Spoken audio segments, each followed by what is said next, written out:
Warahmatullahi wabarakatuh. Perkenalkan, nama saya Amuna Prilia, NIM saya 101-903-1018, dan perkenalkan juga teman-teman saya. Hai, perkenalkan nama saya Denisa Pakamila, NIM saya 101-903-1003.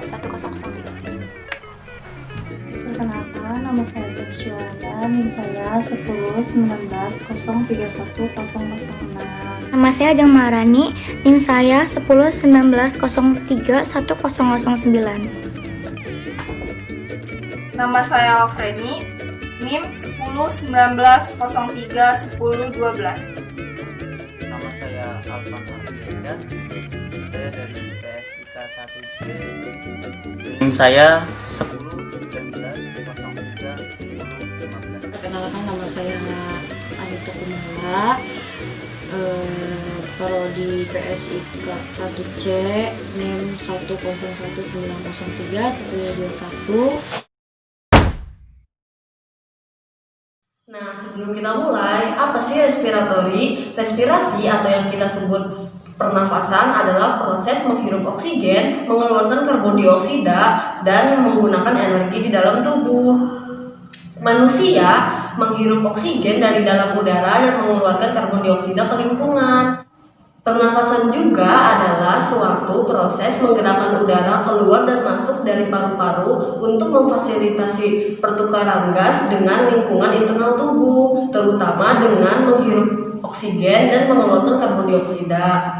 Saluran pernafasan terdiri dari hidung, rongga hidung, mulut, rongga mulut, faring, epiglotis, laring, trakea, bronkus, bronkeolus, alveolus, dan paru-paru. Nah, fungsi dari saluran pernafasan ini adalah salah satunya menghirup udara yang penting bagi tubuh kita dan mengeluarkan karbon dioksida. Nah, jadi obat-obatan respiratori adalah obat-obatan yang digunakan untuk mengatasi masalah-masalah atau penyakit yang terjadi pada saluran pernafasan. Obat respiratori terdiri dari 3, yaitu obat asma dan obat PPOK, yaitu penyakit paru obstruktif kronis. Yang kedua obat batuk, dan yang ketiga dikongestan.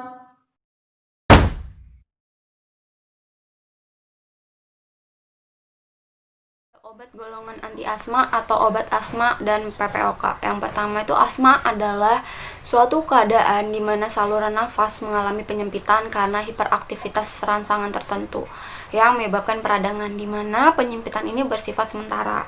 Terus karakteristik asma itu peningkatan respon saluran pernafasan terhadap berbagai stimulus, ada kerusakan saluran nafas yang bersifat reversibel, terus inflamasi saluran pernafasan, dan biasanya penyakit yang dapat diturunkan erat kaitannya dengan interaksi gen lingkungan.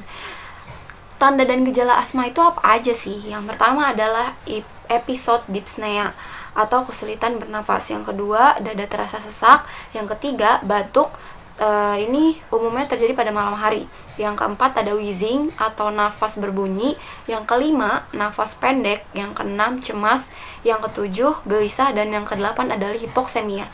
Hipoksemia itu adalah kondisi di mana oksigen di dalam darah itu rendah. Nah, di sini ada klasifikasi asma. Yang pertama berdasarkan penyebab. Penyebab asma itu terbagi menjadi 3. Ada asma karena alergi, asma non alergi, asma campuran. Asma campuran ini adalah gabungan dari antara non alergi dan alergi. Yang kedua, organ yang diserang. Itu asma bronkial, terjadi kesulitan ekspirasi karena penyempitan spesifik bronkus dan pembengkakan mukosa. Dan yang kedua itu ada asma kardial, serangan gangguan pernafasan pada pasien penyakit jantung akibat tidak berfungsinya bilik kiri jantung dan bendungan paru-paru yang disebabkannya. Yang ketiga adalah waktu gejala. Yang pertama itu ada asma musiman, muncul pada musim tertentu, misalnya musim hujan atau musim semi. Yang kedua adalah asma kronik, gejala timbul terus-menerus. Yang ketiga, asma intermittent. Gejala timbul secara berkala atau dapat dalam hitungan minggu, bulan, dan tahun.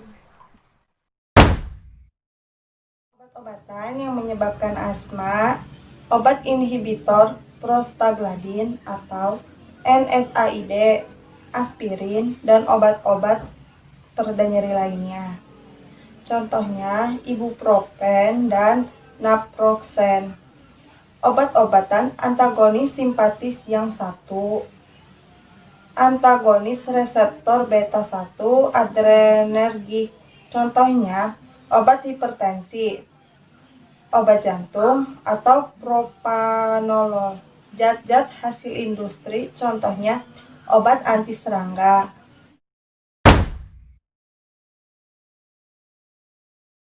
Asma pada kehamilan. Obat-obatan beta agonis adalah yang paling sering diberikan karena menurut hasil riset obat-obatan beta agonis tidak meningkatkan resiko timbulnya kelainan kongenital dan kelainan lainnya. Albuterol atau sulbutamol adalah jenis beta agonis yang paling banyak digunakan. Apabila beta agonis tidak memberikan perbaikan pada terapi asma atau secara umum, dan pada wanita hamil dapat disertakan pemberian bronkodilator seperti nebulized, lipratropium, akselerasi pematangan aparujanin. Juga dapat diberikan karena resiko persalinan prematur yang meningkat. Dexamethasone selain sebagai obat asam juga dapat digunakan sebagai obat akselerasi pematangan paru karena efeknya yang meningkat produksi surfaktan. PPOK ialah singkatan dari penyakit paru obstruktif kronis, yang artinya penyakit paru yang menghambat kerja paru-paru secara normal yang menahun. Dua bentuk utama dari penyakit PPOK ialah bronkitis kronis dan emfisema. Bronkitis kronis maksudnya adalah peradangan saluran napas kronis ditandai dengan batuk berdahak minimal 3 bulan dalam setahun, sekurang-kurangnya 2 tahun secara berturut-turut dan bukan disebabkan oleh penyakit lain. Sedangkan emfisema adalah pelebaran gelembung-gelembung paru disertai dengan kerusakan dindingnya sehingga beberapa gelembung paru menjadi satu. Pada kenyataannya, kedua bentuk itu sering bersamaan dan disebut dengan bronkitis emfisema. Keluhan dan gejala utama PPOK adalah sesak napas yang menetap dan semakin lama semakin berat. Gambaran kliniknya biasanya orang berusia di atas 45 tahun dengan riwayat perokok atau bekas perokok, dan merasa cepat capek bila sedang lari ataupun sedang menaiki tangga. Pada penderita PPOK yang sudah berat, dapat dilihat pada dada yang menggembung dan batuk yang selalu berdahak. Bentuk sediaan obat saluran untuk asma dan PPOK saat ini sudah sangat beragam, sehingga lebih memudahkan dan meningkatkan kedisiplinan penggunaannya, mulai dari tablet atau kapsul lepas lambat, inhaler, dishaler, rotahaler, bahkan ada yang bentuknya tetes untuk bayi yang tidak punya alat nebulizer.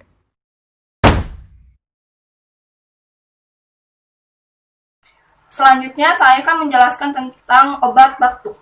Batuk adalah proses ekspirasi yang eksplosif yang memberikan mekanisme proteksi normal untuk membersihkan saluran pernafasan dari adanya sekresi atau benda asing yang mengganggu. Batuk itu bukan penyakit, tetapi merupakan gejala atau tanda adanya gangguan pada saluran pernafasan.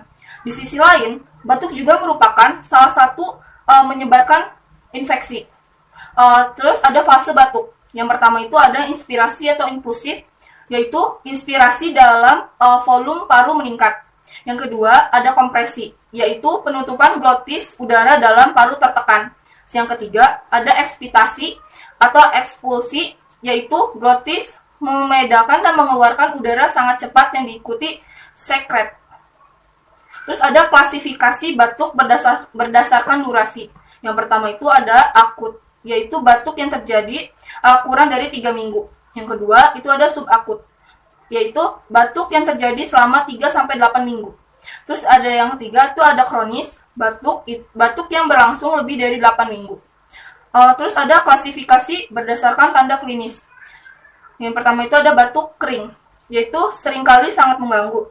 Tidak dimaksudkan untuk membersihkan saluran pernafasan pada kondisi tertentu yang berbahaya atau pasca operasi. Terus ada batuk berdahak. Itu mekanisme pengeluaran sekret atau benda asing di saluran nafas.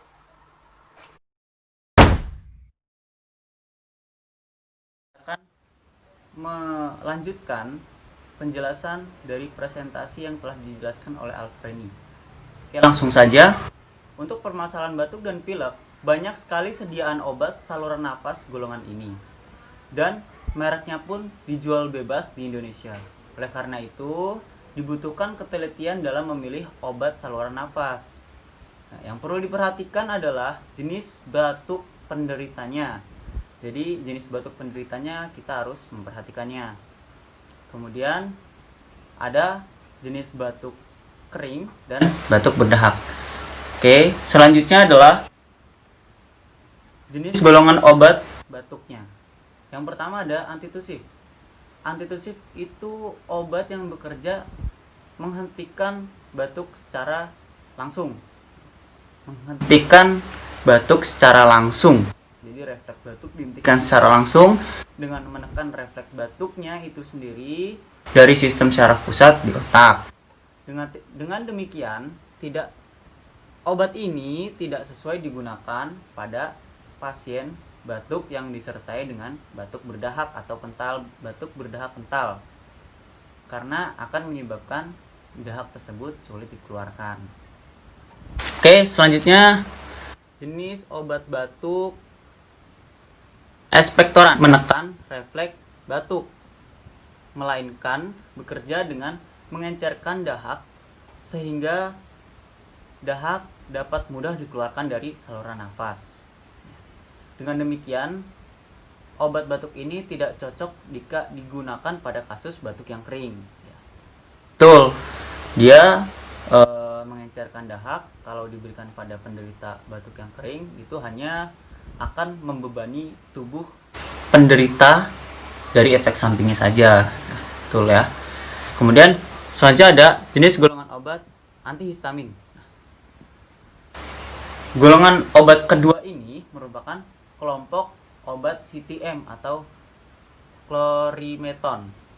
Ya. Kemudian langsung saja ke fungsinya. Obat histamin ini dapat menyebabkan hidung kita itu berair dan terasa gatal.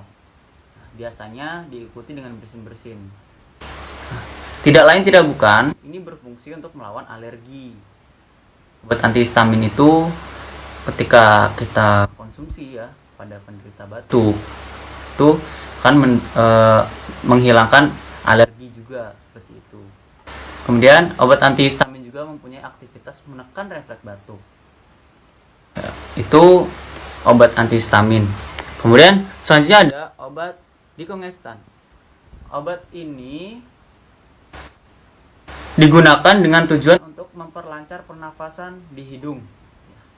Jadi obat batuk ini ada penderita ya batuk yang disertai dengan sesak. Nah, dikongestan ini obatnya seperti itu. Bentuk sediaannya tersedia bisa baik bentuk tablet lepas lambat atau sirup dan drop, balsam, kemudian inhaler, tetes hidung atau semprot hidung. Dalam dosis tinggi, jenis dekongestan ini dinamakan PPA, penil propanolamin. Obat ini meningkatkan tekanan darah. Jadi, obat ini termasuk obat yang berat atau obat keras. Kemudian selanjutnya lanjut ke 5 pilihan obat serta dari diagnosa atau keluhan dari penderitanya. Oke. Untuk penderita batuk kering tanpa disertai dahak, ya, obat yang cocok digunakan adalah antitusif, kemudian ada dextrometropan atau noscapin. Kemudian penderita batuk disertai dahak, obat yang cocok itu ekspektoran, bromhexin, glyceryl guaiacolat, kemudian ada ambroxol, kemudian ada carbocysteine atau amonium klorida. Kemudian ada penderita batuk akibat alergi, batuk pilek akibat alergi disertai dengan hidung yang meler, ya. Pilek itu maksudnya. Obat yang cocok ada antihistamin, ada difehidramin, ada clofeniramin atau CTM, ya. Kemudian ada doxilamin, ada feniramin atau tripolidin. Oke, selanjutnya penderita yang batuk pilek yang disertai dengan napas yang tidak lega atau sesak napas. Tadi ya ada decongestan, kemudian ada varilproxanol, kemudian ada eledrin, ada pseudoephedrine, ethylephedrine, ada juga phenylephrine. Ya, seperti itu. Obat batuk yang pertama yaitu Acifed DM atau tripolidin, antihistamin, terus pseudoephedrine, decongestan, dextromethorphan, antitussive. Selanjutnya yaitu bisolfon, yaitu terdiri dari bromhexin, expectorant, 3 Benardeli DMP, yaitu terdiri dari amonium klorida, expectorant, natrium citrat, phenylephrine, dextromethorphan, difendiramin. Yang keempat yaitu Comix atau terdiri dari dextromethorphan atau antitussive, CTM, antihistamin, PPA, decongestan, amonium klorida atau expectorant. Kelima yaitu Calibex yang terdiri dari difendiramin atau antihistamin atau antitussive, PPA, decongestan, dextromethorphan, antitussive. Selanjutnya yaitu Fix Formula 44 yang terdiri dari dextromethorphan, doxilamin, yaitu selanjutnya Woods, antitussive, difendiramin, expectorant, yaitu bromhexin dan guaifenesin. Yang selanjutnya yaitu Benacol, terdiri dari dextromethorphan, selanjutnya Siladex, selanjutnya Alerin, difendiramin, asetit merah, triprolidin, decolsin, Dectral, Kombi, Tremorelex Plus. Sudah.